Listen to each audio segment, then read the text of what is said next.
Hello, xin chào các bạn đã quay trở lại với review 5 phút.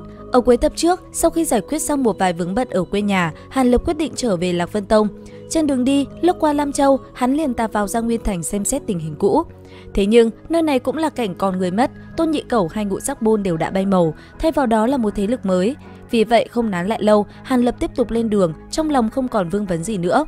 Tuy nhiên, vừa đi được nửa ngày thì có biến, Hàn Lập đột nhiên dừng lại giữa không trung, ánh mắt hắn nheo lại nhìn về một hướng xa xăm. Cùng lúc đó, cách vị trí Hàn Lập dừng lại khoảng hơn 200 dặm, một nhóm 6 tu sĩ cũng khựng lại. Hai nữ tu kết đan kỳ dẫn đầu là Hạm Vân Chi và Liễu Ngọc, mặt biến sắc, bọn họ đang dùng bí thuật để truy vết Hàn Lập thông qua cấm chế đặt trên người Mộc Linh Anh. Liễu Ngọc cau mày thốt lên, không ổn, hắn dừng lại rồi, chẳng lẽ đã phát hiện ra chúng ta? Vô lý, khoảng cách xa thế này, tu sĩ Nguyên Anh kỳ bình thường cũng không thể nào phát hiện được. Cả đám còn chưa hết hoang mang thì Hạm Vân Chi kinh hãi nói, hắn đang bay về phía chúng ta.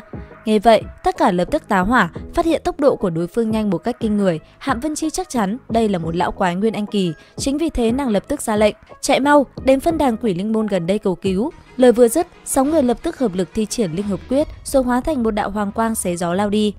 Về phía Hàn Lập, với thần thức siêu cường của Đại Diện Quyết tầng thứ 4, hắn rất nhanh đã cảm nhận được một luồng linh lực theo dõi quỷ dị bám trên người mình. Không nói nhiều, thần thức Hàn Lập quét một vòng và phát hiện ngay đám tu sĩ lén lút ở tít đằng xa, cho rằng đây là đám tàn dư của Quỷ Linh Môn đến báo thù. Hàn Lập động sát tâm, lập tức quay đầu truy sát. Đối với những kẻ có khả năng truy lùng mình, phương châm của Hàn Lão Ma trước nay rất đơn giản, diệt cỏ phải diệt tận gốc. Bởi thế, một màn rượt đuổi kinh thiên động địa đã liền diễn ra. Trong mấy chốc, khoảng cách đã rút ngắn còn dưới trăm dặm, Hàn Lập đã dí sát nút đạo hoàng quang của nhóm Ngự Linh Tông với tốc độ không tưởng. Đúng lúc này, đám người Hạm Vân Chi như vớ được cọc, họ gặp một đội tu sĩ của Quỷ Linh Môn do một gã tu sĩ họ Tuân dẫn đầu. Những tưởng gặp được viện binh, ai ngờ lại đụng ngay một mớ rắc rối khác. Gã họ Tuân chặn cả nhóm lại và chất vấn về việc 6 sư đệ của hắn bị sát hại ở Thái Nhạc Sơn Mạch.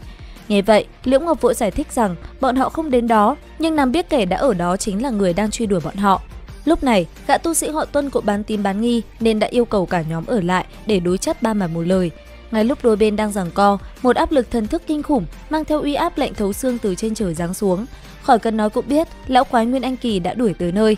Thấy vậy, gã họ Tuân sắc mặt trắng bệch cầm lên, các ngươi dám gài bẫy chúng ta, người đâu, chạy mau! Ngay lập tức, cả hai nhóm tu sĩ như ong vỡ tổ, mỗi người một hướng, thi triển đủ mọi loại pháp bảo, linh thú để thoát thân với hy vọng vị Nguyên Anh lão quái kia có 3 đầu 6 tay cũng không thể đuổi kịp tất cả. Rất nhanh, Hàn Lập đáp xuống nơi bọn họ vừa giải tán, hắn chỉ nhếch mép cười lạnh, hít vào một hơi sâu, sau lưng Hàn Lập tiếng sấm vang rền, đôi cánh bạc phong lôi xí hiện ra. Bắt đầu màn đi săn, mục tiêu đầu tiên của Hàn Lập là một nữ tu Quỷ Linh Môn có độ thuật phong hỏa cực nhanh. Nàng ta đang đắc ý vì tự tin tốc độ của mình không thua tu sĩ Nguyên Anh sơ kỳ. Nhưng tiếng sấm vừa vang lên, một đạo ngân quang lóe lên rồi xuất hiện ngay trước mặt. Hàn Lập chỉ nhẹ nhàng vươn tay, 5 đạo kiếm khí màu xanh bắn ra. Nữ tu chỉ kịp hét lên một tiếng tha mạng, rồi bị kiếm khí xuyên thủng, thân thể bị một hỏa cầu thiêu rụi.